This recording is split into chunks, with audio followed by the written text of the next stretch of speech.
नमस्कार. माझे नाव जान्हवी. ॲक्चुअली आजच आपण नवीन चॅनल सुरू करतो आहे, which is very much dedicated to MPSC study. आणि गृहिणींनी आणि मुलींनी किंवा इतरही कोणी कसं MPSC सुरू करावं याबाबत हे असणार आहे व्हिडिओमध्ये माहिती. येणाऱ्या व्हिडिओजमध्ये हा तर इंट्रोडक्टरी व्हिडिओ आहे. मी माझ्याबद्दल पहिले तुम्हाला सांगून देते की म्हणजे मी कुठे राहते, काय करते. तर मी एक IT जॉबमध्ये आहे आणि माझं वर्क फ्रॉम होम आहे. ॲक्चुअली मी MPSCची तयारी यासाठी चालू करायचं ठरवलं की मला पहिलेच एक इन्क्लिनेशन होतं थोडं गव्हर्नमेंट जॉबकडे. त्यामुळे मी MPSCची तयारी चालू करायचं ठरवलं. आता सध्या तरी आत्ता या पॉईंटला मी जिथे व्हिडिओ करते तिथे माझे 2 विषय कंप्लीट झाले. आता माझी त्याच्यावर रिव्हिजन चालू आहे आणि तिसरा विषय आहे सायन्स, तो आता सध्या सुरू आहे. तर हे तुम्ही सकाळचं बघताय की मी 6:30ला माझी मॉर्निंग झाली होती आणि त्याच्यानंतर मी अभ्यासाला बसले. सकाळचा वेळ यासाठी कारण मुलगा झोपलेला असतो आणि मग जॉबची रिस्पॉन्सिबिलिटी असते, त्यांनी दिलेलं काम करावंच लागतं. तर रिव्हिजन चालू आहे जे मी म्हणते आहे तुम्हाला ते हेच. मी लिहून बघते, व्हाईटबोर्ड आहे मुलाचा, त्याच्यावर मी लिहून बघते, अगदी सगळं लिहून बघते. कारण लिहून, बोलून आणि म्हणजे वाचून तुमचे म्हणजे सगळेच ज्ञानेंद्रिय काम करतात.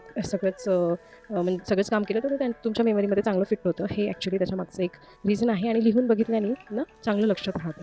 म्हणजे वारंवार लिहिलं तर ते लक्षात राहतं. हा त्याच्यामागचा एक मोटिव्ह आहे. आणि I cannot show my face for some reasons due to my privacy in office and everywhere. त्याच्यामुळे मी फेस रिव्हील सध्या तरी नाही करू शकत.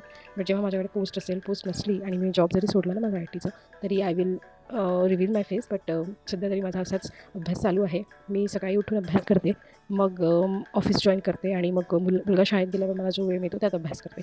आणि दुपारी वेळ असला, ऑफिसचं काम नसलं, तर मग मी शेड्यूल करून घेते माझा अभ्यास. 2 तास तरी मी दुपारी काढतेच. आणि माझं जे काम आहे कंपनीमध्ये, ते खूप रिस्पॉन्सिबिलिटीचं नसल्यामुळे, म्हणजे मी सॉफ्टवेअर टेस्टर आहे आणि मॅन्युअल टेस्टिंग करत असल्यामुळे इतकं रिस्पॉन्सिबिलिटीचं काम नाही आहे. त्याच्यामुळे माझं जमतं अभ्यास करणं. आणि मी मॅन्युअल टेस्टिंग यासाठीच निवडलं, म्हणजे ऑटोमेशन आणि मॅन्युअल दोन्ही असतं. तर मॅन्युअल याच्यासाठीच निवडलं की मला अभ्यास करता यावा म्हणून. आणि ऑटोमेशनकडे मी सध्या तरी जाणार नाही आहे, पण माझं फ्युचरमध्ये काही झालं नाही MPSCच्या क्षेत्रात होईलच याच्यावर माझा खूप विश्वास आहे. I don't know Y. पण जर नाही झालं तर मग मी ऑटोमेशनला शिफ्ट होईल असं माझा सध्या तरी विचार आहे. तर मी 2025ची कंबाईन टार्गेट करते ॲक्च्युली, नॉट राज्यसेवा. राज्यसेवा माझं अजिबात टार्गेट नाही आहे सध्या तरी.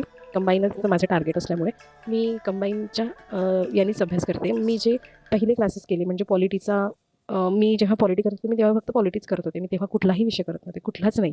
म्हणजे नॉट इव्हन म्हणजे मराठी आणि इंग्लिश पण नाही, कुठलाच नाही.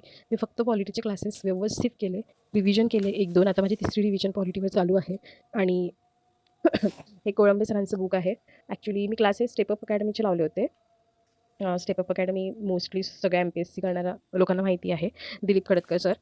तर ते छान शिकवतात, म्हणजे भयंकर छान शिकवतात ते. पॉलिटिक्स शिकवतात ते. तर ते पोस्ट होल्डरच होते. त्यांनी जॉब रिझाईन करून त्यांचे क्लासेस चालू केले स्टेप अप अकॅडमी. आणि त्याच्यानंतर मी जिओग्राफीसाठी अवधूत कल्याणी सरांची बॅच जॉईन केली.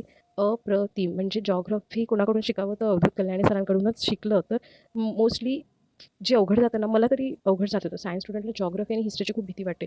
तर मला भीती वाटत असल्यामुळेच तो मी सब्जेक्ट सुरुवातीलाच घेतला. तर मी अवधूत कल्याणी सरांचे बॅचेस लावले होते. 1200 की 1300 रुपयाला मला ती बॅच पडली होती, प्री प्लस मेन्स कंबाईनसाठीची. आणि ती माझी कंप्लीट झाली आता. तर आणि बुक माझ्याकडे आहे दीपस्तंभचं, दोन्ही पण, भारताचा भूगोल आणि महाराष्ट्राचा भूगोल. आता सध्या माझं सायन्सचं चालू आहे. मी भस्के सरांचं बुक आणि भस्के सरांचेच क्लास असं करते आहे. तर माझं सध्याचं तरी शेड्यूल असं आहे की माझे जे 2 विषय झाले प्लस जो चालू आहे त्याची रिव्हिजन, म्हणजे 3 तास. म्हणजे 1 तास पॉलिटी, 1 तास जिओग्राफी आणि 1 तास सायन्स असं. आणि त्याच्यामध्ये मी व्हिडिओज बघते सायन्सचे पुढच्या टॉपिकचे. आणि कालचं जे टॉपिक माझं झालं आहे सायन्सचं, त्याची रिव्हिजन. असं सगळं शेड्यूल आहे. आणि करंट अफेअर्स. करंट अफेअर्स यासाठी इम्पॉर्टंट आहे कारण करंट अफेअर्स नंतर वाचणं खूपच कंटाळवाणी प्रोसेस आहे. त्याच्यामुळे करंट अफेअर्स इम्पॉर्टंट आहे. तर असं सध्याचं मी माझं इंट्रोडक्शन आणि मी काय करते हे मी तुम्हाला सांगितलं. मी स्टडीज करते आहे, पण मला जेवढं नॉलेज आहे, मला जेवढं नॉलेज मिळालं आहे, ते मी तुमच्या सगळ्यांसोबत शेअर करण्याचा प्रयत्न करेन. आणि माझा यातून एकच उद्देश आहे की आपण म्हणजे मला कोणी चांगला अभ्यास करणारं मिळालं तर आपण ग्रुप बनवू शकतो, WhatsApp ग्रुप, आणि त्याच्यातून अभ्यास करू शकतो. हे माझं पुढचं टार्गेट आहे. जेव्हा सबस्क्रायबर्स होतील, जेव्हा मला ग्रोथ मिळेल, तर हे पुढचं टार्गेट आहे. सध्याचं तर टार्गेट अजिबात नाहीच आहे. त्याच्यामुळे सध्या तरी मी अभ्यासच करते आहे. आणि गृहिणीसाठी ना थोडं टफ असू शकतं अभ्यास करणं वगैरे, म्हणजे यासाठी की एक रिस्पॉन्सिबिलिटी असते ना. आपण माहेरी असतो तेव्हा रिस्पॉन्सिबिलिटी तेवढी नसते की सासरचे सणवारं करायचेच आहेत. आणि म्हणजे आपल्या मराठी लोकांमध्ये खूप सणवारं असतात, त्याच्यामुळे सगळं करावंच लागतं. तर मी काय करते, मी न्यूक्लिअर फॅमिलीत राहते. मी, माझे हसबंड जे गव्हर्नमेंट जॉबला आहेत ऑलरेडी, आणि माझा मुलगा, असं आम्ही तिघंच राहतो. त्याच्यामुळे मला जरा सोपं पडतं हे सगळं करणं, मॅनेज करणं, सणवारं असले तरी मी अभ्यास मॅनेज करू शकते कारण तिघंच राहतो. पण तुम्ही जॉईंट फॅमिलीत जर असाल ना, म्हणजे वाईट नाही आहे, पण तिथे खूप जण असतात, तिथे खूप जणांच्या रिस्पॉन्सिबिलिटीज आपल्यावर असतात आणि त्या घरची सून म्हणून कितीही लोकं पुढारलेले असले आजकाल, तरी सून म्हणून एक कर्तव्य आपल्याला ते पार पाडावे लागतं आणि ते काही त्यात वाईट नाही आहे. त्यांचे विचारही वाईट आहे असं मला नाही वाटत. सो लग्न झाल्यावर जॉब करणं थोडं कठीणच आहे गृहिणींसाठी किंवा जॉब करून करणाऱ्यांसाठी तर फारच कठीण आहे. पण मला यातून एक गोष्ट तुम्हाला सांगायची आहे, की कठीण जरी असलं ना, पण तुम्ही 4 वर्ष म्हणजे सॉरी, तुम्ही 4 तास जरी तुमच्या 24 तासातले काढले, 20 तास तुमच्यासाठी असले, 4 तास जरी काढले ना, तर आणि कन्सिस्टन्सी 4 तास, रोज 4 तास अभ्यास करताय, रोज 4 तास अभ्यास करताय. सो तुम्ही 1.5 वर्ष जरी दिलं ना, 1.5 वर्ष इज व्हेरी इनफ. तुम्हाला सांगते, मी 2023 मध्ये 2024 मध्ये एप्रिलमध्ये अभ्यास स्टार्ट केला होता. मार्चपासूनच करायचा होता मला. पण मग मी एप्रिलपासून चालू केलं. सम ऑफ द कंडिशन्समुळे, मेडिकल कंडिशन्समुळे माझ्या मिस्टरांचा हात फ्रॅक्चर झालेला होता. त्याच्यामुळे नव्हतं जमत आणि मुलालाही सुट्ट्या होत्या, तोही घरी होता.